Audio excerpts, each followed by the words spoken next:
We hear a lot about Hyattsville in general and the Arts District, the soon to be named Hyattsville Crossing, the University Town Center specifically, as vibrant, thriving, and or up and coming business areas. And yet there are many vacant storefronts up and down Route 1, the Metro shops at PG Plaza and along America Boulevard. Why do you think that is? What do you think can be done that hasn't already been tried to get high quality businesses to move into and remain in our city? You each have 2 minutes to respond. Yeah. Oops. Let's see. Okay. Yeah. So I think, once again, I will stick to my original answer about development in general. You want to bring in the right partnerships, and you want to leverage your people and marry those two together, and you have truly shining development. You want to bring in those partners with the win-win scenarios, and you want to provide the work and lifestyle demands, meet the work and lifestyle demands that our people need and demand.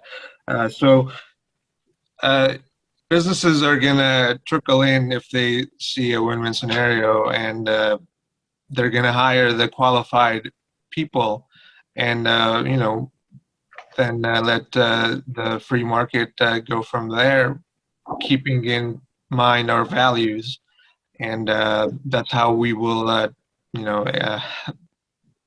address the concerns the resident mentioned. Thank you. Mr. Crossland, your response? Well, it just so happens that I had a meeting with one of the leaders of the business community just last week. And we sat down and we had a nice conversation about his vision for the Route 1 corridor. Okay. And one of the most important things that came out of that conversation is the need for communication between the city staff, the city council, and the business community in general.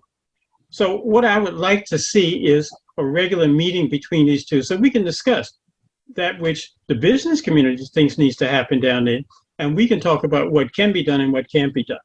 Hyattsville is hot right now. I mean, businesses are coming. Everybody's coming to Hyattsville. So I anticipate that vacant buildings in these areas won't stay vacant, but we have to be mindful of the way things happen, and we have to be able to work together with the business community to get things done the way we would like to see them done. Mr. Shibley, same question. Thanks. So I've been out canvassing, running for mayor, obviously. And one of my best conversations so far is actually someone who lives only a block away from me, and it's the owner of Green Owl Design, business leader in the Arts District. And she had a lot of complaints and a lot of good advice about what's needed. And she described that area as much as its reputation as this hot area with great independent local businesses and boutiques.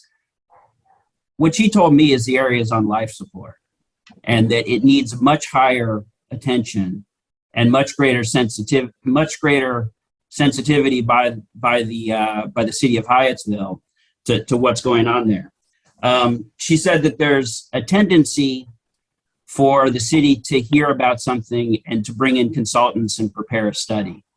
And she's kind of has a take charge attitude, which I appreciated. When there were long-term blighted and vacant properties across the street from her location, rather than sit around, she organized the painting of murals on those buildings and created that into a destination. I'd like the same sort of initiative. I will say that none of the other candidates mentioned what they do regarding vacancy. I talked about this with Erica.